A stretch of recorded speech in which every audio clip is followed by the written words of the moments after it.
আজ আখেরি মোনাজাতে শেষ হচ্ছে সাতপন্থীদের বিশ্ব ইজতেমা, জড়ো হচ্ছেন মুসল্লিরা। রোজায় ভোজ্য তেল, চিনি সহ বিভিন্ন পণ্যের শুল্ক ছাড়, বোতলজাত সয়াবিন তেলের সংকট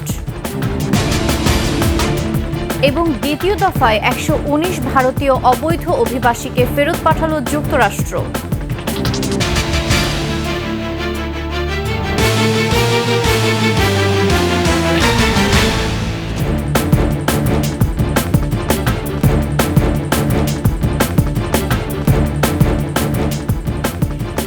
শুনছিলেন সংবাদ শিরোনাম। আমন্ত্রণ ২১শে সংবাদে, সাথে আছি আমি ফাতেমা ফারজানা নির্জনা। দর্শক, ২১শে টেলিভিশনের সংবাদ একই সাথে সরাসরি দেখতে পাবেন আমাদের ফেসবুক পেজ www.facebook.com/2124 অনলাইনে। এছাড়া সাবস্ক্রাইব করতে পারেন www.youtube.com/@21ETV চ্যানেলে। টঙ্গীর তুরাগ তীরে আজ আখেরি মোনাজাতে শেষ হচ্ছে সাদ অনুসারীদের বিশ্ব ইজতেমা। দুপুর ১২টায় মোনাজাতে অংশ নিতে ময়দানের আশেপাশে জড়ো হচ্ছেন ধর্মপ্রাণ মুসল্লিরা। তৃতীয় দিনে ফজরের নামাজের পর থেকে চলছে বয়ান। বিশ্ব ইজতেমার ময়দানের মূল মঞ্চ থেকে বিভিন্ন ভাষায় ইসলামী বিধিবিধানের ওপর বয়ান দিচ্ছেন জ্যেষ্ঠ মুরব্বীরা।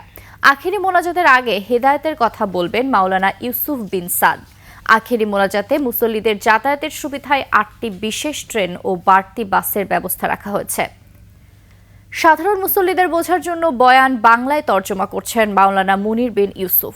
এদিকে মোনাজাতে অংশগ্রহণকারী ও ইজতেমা শেষে গন্তব্যে ফেরা মুসল্লিদের যাতায়াত সুবিধার জন্য ৮টি বিশেষ ট্রেনের ব্যবস্থা করেছে রেলওয়ে বিভাগ।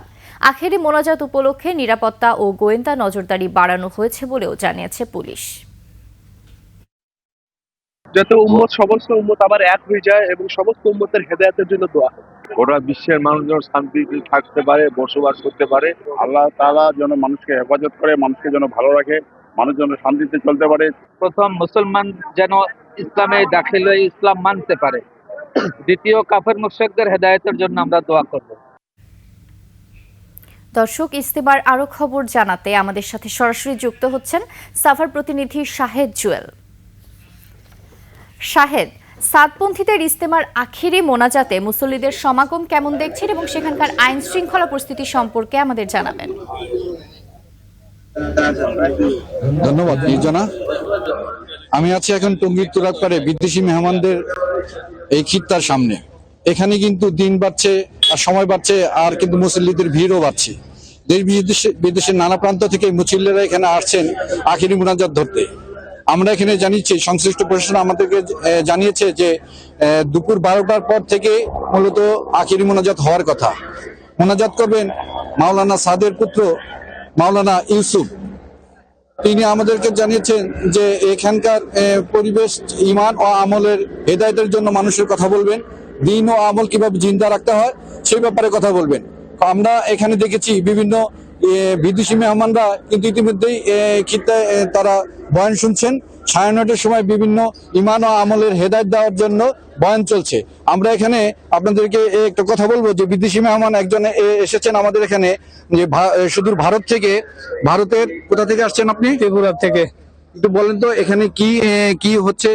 এখানে একমাত্র আমাদের ইসলামীয় ধর্মীয় যে নিয়ম নীতি মানে চলা, আমরা ইসলামকে টিকিয়ে রাখার জন্য আলোচনা হচ্ছে। আমরা যে বর্তমান যুগে তো অনেক ইসলাম থেকে মানুষ দূরত্ব চলে যাচ্ছে, যে কিভাবে মানে ইসলামের মধ্যে থাকা যায়, ইসলামকে ধরিয়ে রাখা যায়, ইসলামকে খুঁটি শক্ত করা যায়, ওই জন্য চিন্তা করে আমরা এখন এখানে আলোচনা হচ্ছে। ওই আলোচনা আমরা নিজেরাও মানে চতুর্দিকে জমাত বের হয়ে। আপনি ভারতের কোথা থেকে আসছেন? ত্রিপুরা থেকে।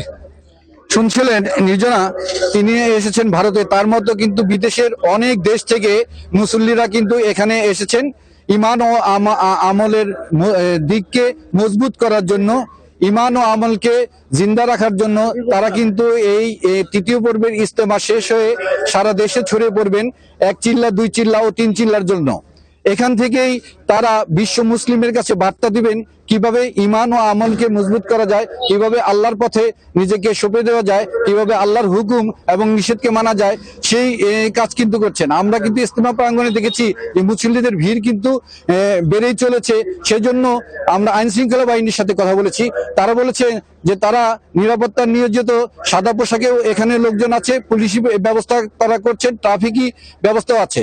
রেলপথে, নৌপথে, সড়ক পথে মানুষ কিন্তু এখানে ভিড় জমাচ্ছে। 12টার পর শুরু হবে আখিরি মোনাজাত।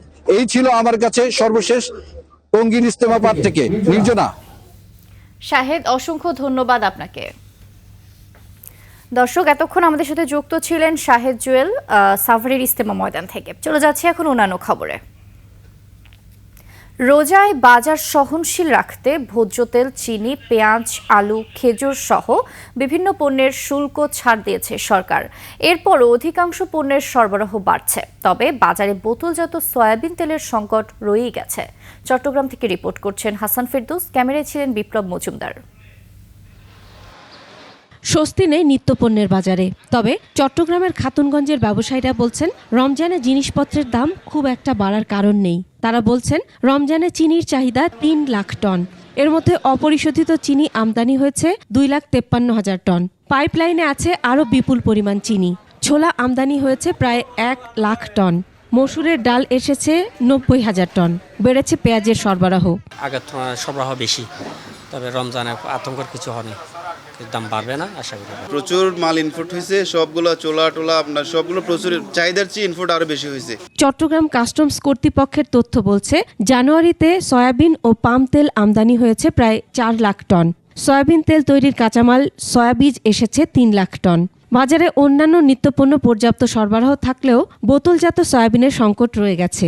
রমজান আসলে তেলের চাহিদা অনেক বেশি হয়ে যায়, সেটি আমার মনে হয় যে মিল মালিক বসে এবং সরকার বসে সেটি নির্ধারিত হয়ে গেলে মিল মালিকরা বা মিল গেট থেকে এই তেলগুলো সরবরাহ করবে বলে আমি মনে করছি। ব্যবসায়ীরা বলছেন জানুয়ারিতে পেঁয়াজ, ছোলা, মটর ও মসুর ডাল, পাম ও সয়াবিনের কাঁচামাল, চিনি, গম ও খেজুর আমদানিতে ব্যয় হয়েছে 100 কোটি মার্কিন ডলার, যা গত বছরের একই সময়ের তুলনায় 74% বেশি।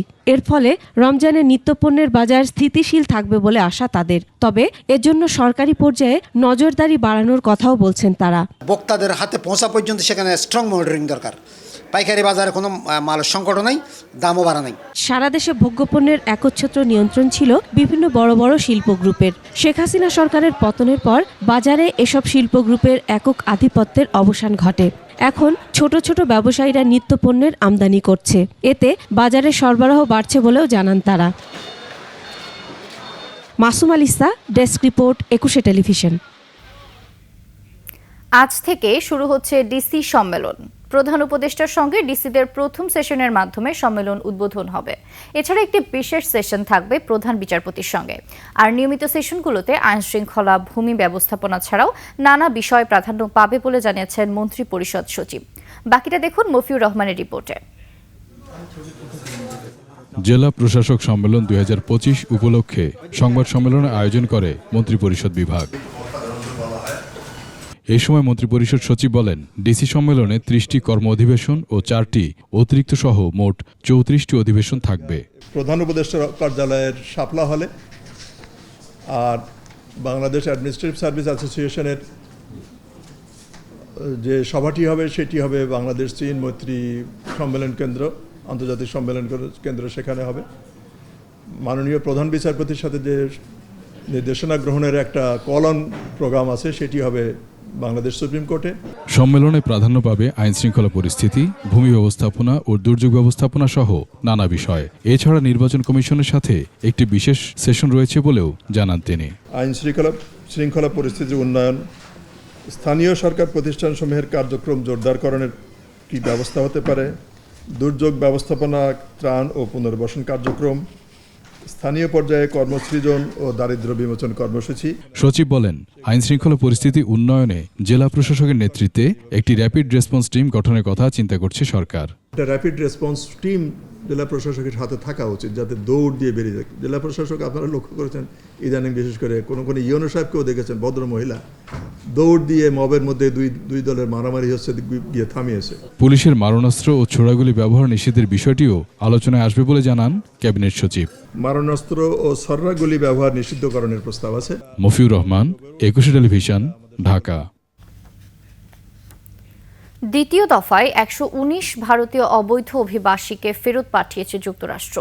নরেন্দ্র মোদীর যুক্তরাষ্ট্র সফরে অভিবাসন ইস্যু ও শুল্ক আরোপ নিয়ে আলোচনার পর 119 অবৈধ অভিবাসীকে সামরিক বিমানে করে পাঞ্জাবের অমৃতসর বিমানবন্দরে ফেরত পাঠিয়েছে যুক্তরাষ্ট্র। ফেরত আসা ভারতীয় নাগরিকদের মধ্যে 67 জন পাঞ্জাবের, 33 জন হরিয়ানার, 8 জন গুজরাটের, 3 জন উত্তরপ্রদেশ ও 2 জন করে গোয়া, মহারাষ্ট্র ও রাজস্থানের এবং 1 জন করে হিমাচল প্রদেশ, জম্মু ও কাশ্মীরের বাসিন্দা। এছাড়া রোববার আরও 157 জন ভারতীয়কে ফেরত পাঠাবে ট্রাম্প প্রশাসন। ট্রাম্প ও মোদি নিজেদের বন্ধু বলে মন্তব্য করলেও অভিবাসী ইস্যুতে কঠোর অবস্থানে যুক্তরাষ্ট্র।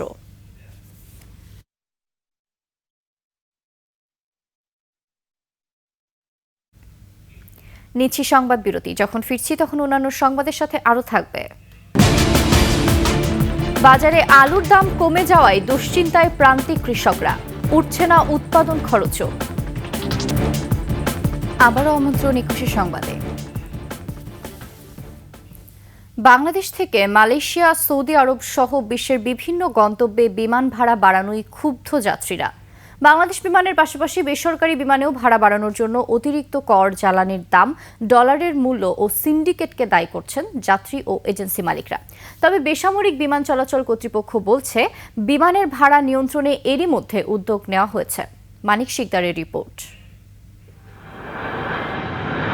মধ্যপ্রাচ্যগামী শ্রমিক ও ওমরা যাত্রীদের বিমানের টিকিটের দাম 8 মাসে বেড়েছে কয়েক দফা, আর এতে ভোগান্তিতে পড়েছেন সাধারণ যাত্রীরা।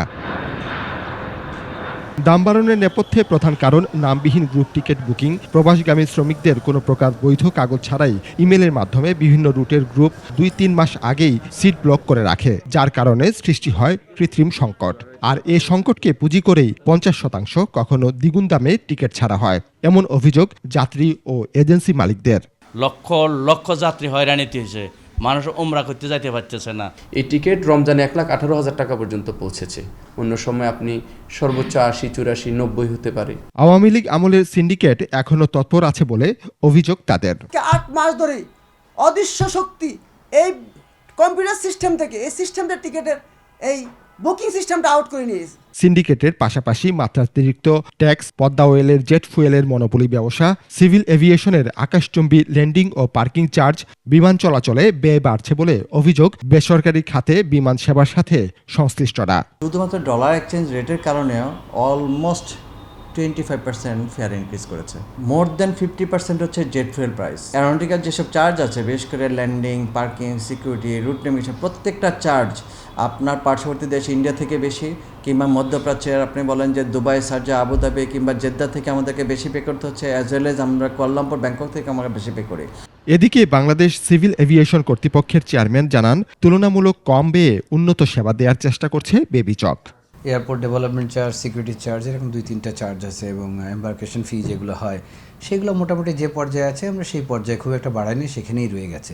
মেইনলি টিকিটে যেটা হয়, যে টিকিটটা একটা ছিল যে বাল্ক টিকিট কেনা, আপনারা যেটা পড়ছেন, সেই বাল্ক টিকিট যখন কেনা হয় তখন যে নামে নামে না কিনা একসময় কিনে নিয়ে লোকজন নিয়ে রেখে দেয়। যদি টিকিটগুলো মজুদ হয়ে যায় তখন তো আপনি টিকিট পাচ্ছেন না, তখন অটোমেটিক্যালি টিকিটের দাম বেড়েছে। বিমানের টিকিটের দাম কমানোর জন্য এরই মধ্যে সরকার উদ্যোগ নিয়েছে বলেও জানান বেবিচক চেয়ারম্যান। 10টা নির্দেশনা দিয়েছে, এই নির্দেশনাগুলো যদি আমরা ঠিকমতো পার্সু করতে পারি, আশা করি সহনীয় পর্যায়ে চলে আসবে। এবং মানিক শিকদার, 21 টেলিভিশন, ঢাকা।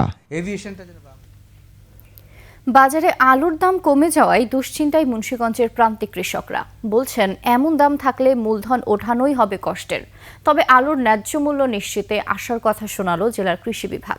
মুন্সিগঞ্জ প্রতিনিধি সাইফুর রহমান টিটুর তথ্যচিত্রে দেখুন ডেস্ক রিপোর্ট। আলু উৎপাদনে প্রসিদ্ধ মুন্সিগঞ্জ। চলতি মৌসুমে এ জেলায় এবার 34,758 হেক্টর জমিতে আলুর আবাদ হয়েছে। শেষ সময়ের পরিচর্যায় ব্যস্ত কৃষকরা। তবে লোকসানের শঙ্কায় আলু উঠাবেন কিনা তা নিয়েও আছেন চিন্তায়।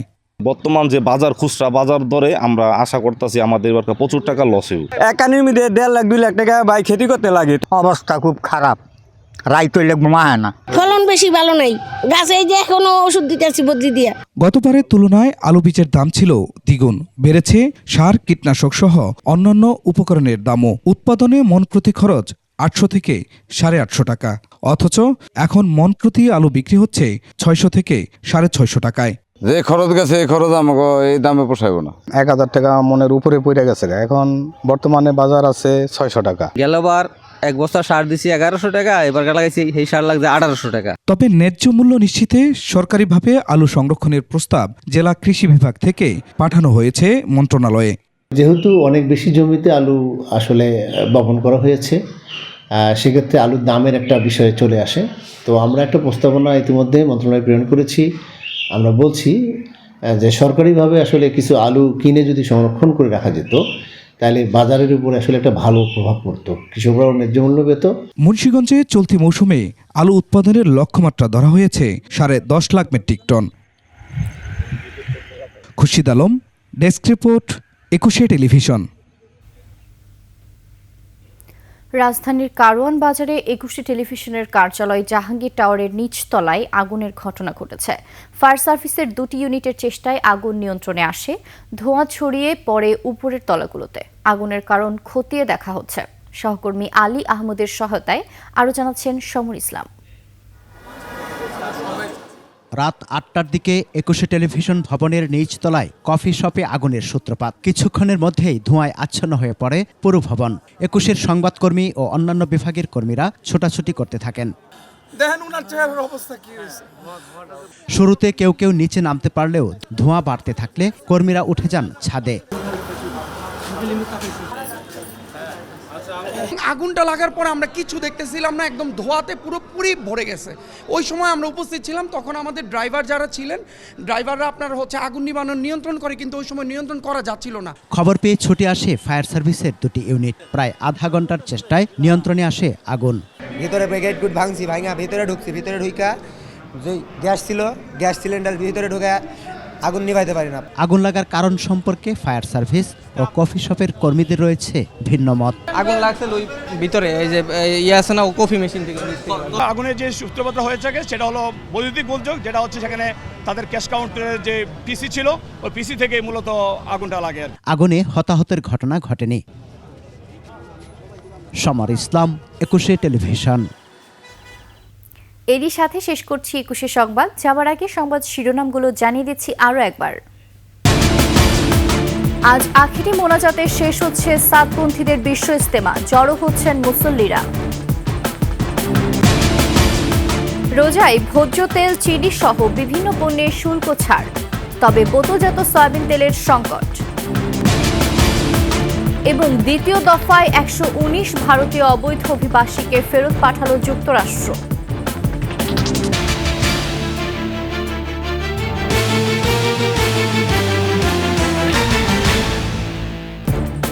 সর্বশেষ সংবাদ জানতে ডায়াল করুন 2021 নাম্বারে, আর ভিজিট করুন 21-tv.com ওয়েবসাইটে।